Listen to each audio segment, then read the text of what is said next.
আজকে আমি বানিয়ে দেখাবো নারকেল পিঠে বা ভাপা পিঠে। এই নারকেল পিঠে বানাবার জন্য আমরা প্রথমে নিয়ে নিচ্ছি একটা নারকোল, তারপর নারকোলটা ভাঙার পর সেটাকে ভালো করে কুড়িয়ে নিতে হবে। তো হয়ে গেছে আমাদের নারকেল কোড়া। এবার এই নারকেল কোড়াটাকে নিয়ে আমরা দুধ আর গুড়ের সাথে মেশাবো। তো প্রথমেই আমরা নিয়ে নিচ্ছি একটু ফুল ক্রিম মিল্ক। তো তারপর আমার কাছে পাটালি ছিল। পাটালিটা ভালো করে গুঁড়ো করে মিশিয়ে নেব দুধের সাথে। দুটোকে ভালোভাবে মেশাবার পর তার সাথে আমরা মিশিয়ে দেব আমাদের কোড়া নারকেল গুঁড়োটা।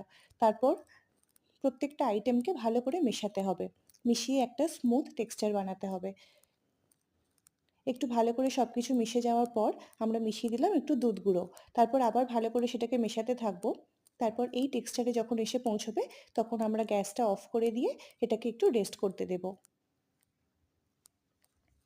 এখন আমরা চালের গুঁড়োটাকে ভালো করে ছেনে নিচ্ছি। তো চালের গুঁড়োটাকে ভালো করে আমরা ফিল্টার আউট করার পর তাতে একটু হালকা নুন মিশিয়ে দেব। তারপরে সেটাকে অল্প অল্প জল দিয়ে মাখতে থাকবো। জলটা গরম জল হতে হবে, তাহলেই মিশ্রণটা খুব ভালো হবে। মাখা হয়ে গেলে এটাকে একটু ঢেকে রেখে দেবো 10 মিনিটের জন্য। তারপর আমরা এই বলসগুলো বানাতে থাকবো। দেখে নিন এটাকে কিভাবে সুন্দর করে বানানো যায়।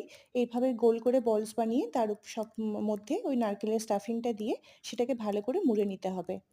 এইভাবে আমরা সবগুলো পিঠেই বানিয়ে নেব।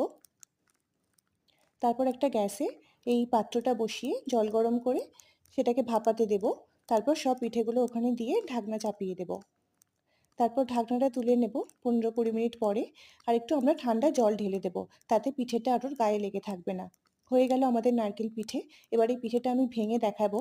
দেখুন এই পিঠেটা ভাঙছি আমি। এটা কতটা জুসি দেখতে হয়েছে আর খেতেও খুব নরম হয়েছে।